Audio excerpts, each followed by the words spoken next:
Identifier et récupérer les réserves administratives de la commune d'Abomey-Calavi, c'est l'objectif visé par les nouvelles autorités de la ville. Et pour ce faire, ces plaques bleues sont implantées sur différents domaines fichés comme réserves administratives, qu'il s'agisse de bâtiments en construction, de maisons déjà habitées ou de parcelles vides. De Womé à Kokokodji, en passant par Godomé, ce 10 septembre 2020, le constat est le même.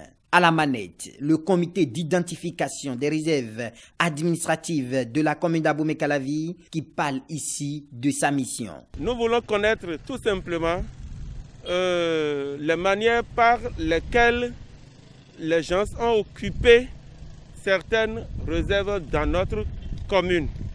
Et en son temps, les responsabilités, elles seront situées. Le maire Angelo Evariste Rwandinou et son conseil communal ont ainsi décidé de mettre un thème à la mafia foncière qui sévit depuis des décennies à Abomey-Calavi, bradant les terres et roulant dans la farine les citoyens. Un engagement salué par les populations. L'action que l'État est en train de mener, c'est une très très bonne action parce que sans les réserves, on aura pas mal de problèmes, surtout les jeunes, surtout la jeunesse. S'il n'y a pas ces réserves où la jeunesse peut profiter pour exercer certains de ces métiers, la jeunesse ne peut rien. Moi particulièrement, je peux que dire félicitations à l'actuel gouvernement qui est en train de faire ce travail-là. Parce que nous avons besoin des réserves administratives pour le développement de notre commune. C'est tout à fait logique et c'est tout à fait normal. Il faudrait que nous soyons dans un pays respecté et que nous soyons respectueux. Et les gens ont occupé ces endroits, ce n'est pas sans la complicité de la mairie descendue. La mairie qui était, le commandement de la mairie qui est resté là, ce n'est pas sans eux.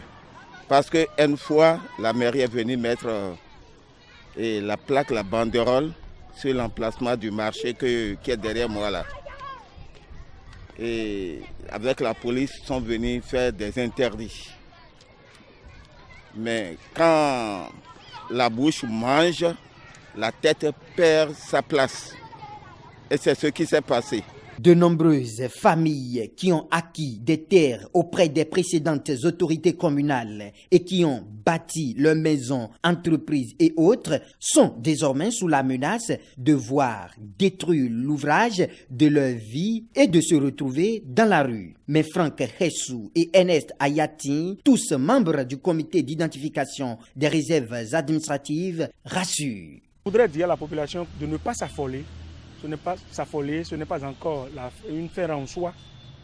Nous allons faire le tout premier travail qui est de poser les plaques.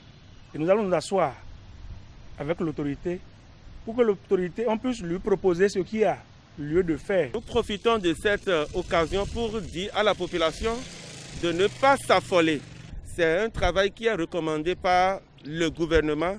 Nous allons finir notre travail et déposer le rapport. Faut-il le rappeler, cette opération fait suite à la décision du gouvernement de surseoir à la cession des réserves de l'État sur toute l'étendue du territoire national.